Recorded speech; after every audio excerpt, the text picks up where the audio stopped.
This video is about my previous blog post, the one about the FIRE movement, which I found really interesting and intriguing. I read about it in Kiplinger's magazine while I was in the library the other day. So the FIRE acronym stands for Financially Independence, Retire Early. And this is a new movement and a new way of defining the tradition retirement that is more appealing towards the new young generation or the millennials. Basically, a traditional retirement is there'll be a pension at the end of your 30, 40-year work with a company, and you'll be able to live the rest of your life off that pension.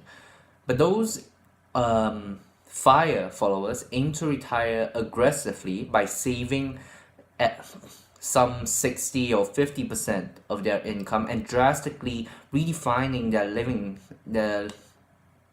living expenses, which means they change their lifestyle. So I found this really well, it spoke to me in a way, and I think that a lot of younger generation people would come to think the same way.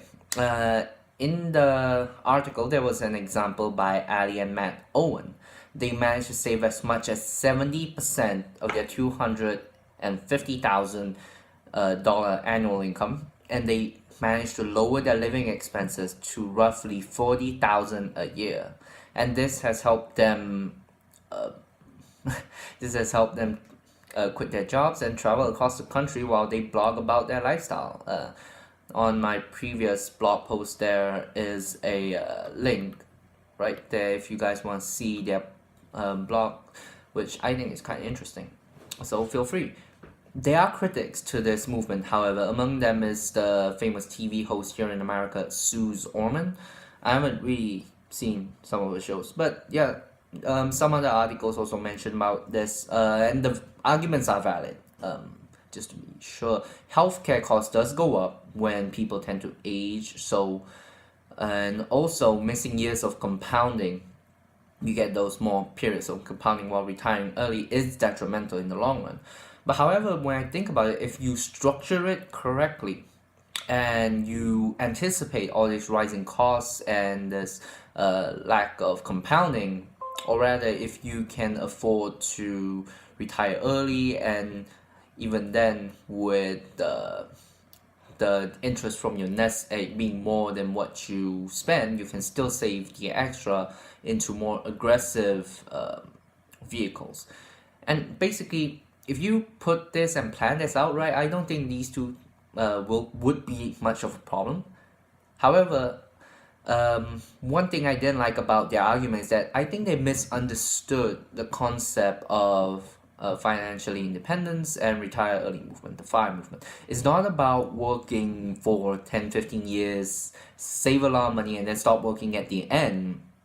Many FIRE followers work even after they are able to retire, which is kind of, to me, it's not surprising because what are you going to do with all that free time? You travel around the world a year or two, but after a while, you gotta find something to do with your life, and I would not be able to keep on doing nothing for more than like 2 weeks, let alone 2 years.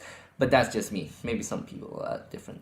Anyways, understanding the things in life that make you happy and cutting down on spending that doesn't make you happy is one of the main tenets of this FIRE movement. So it's not about having a rigid budget and living a life of deprivation. Instead, it's more of a self realization or self actualization kind of path where you find out what you want to spend your life doing, and you put more all your resources, time, and money towards that, and cutting down on things that you don't want to do, and just saving up the difference, which I think is fun. Most FIRE followers usually invest their money in Vanguard mutual funds, Vanguard market index funds, or the US, or local real estate for rental income. And these practices they resonate well with what I learned in class on prudent financial practices, and I think that if you're interested in it, you should definitely learn more about it. because there are plenty of examples that maybe would be able to fit in for you in particular in your current situation. So I encourage people to learn more about this movement. Okay, thanks guys, and as usual, if there's any questions, comments, or any specifics that you want me to go through, feel free to DM me or comment. Thanks.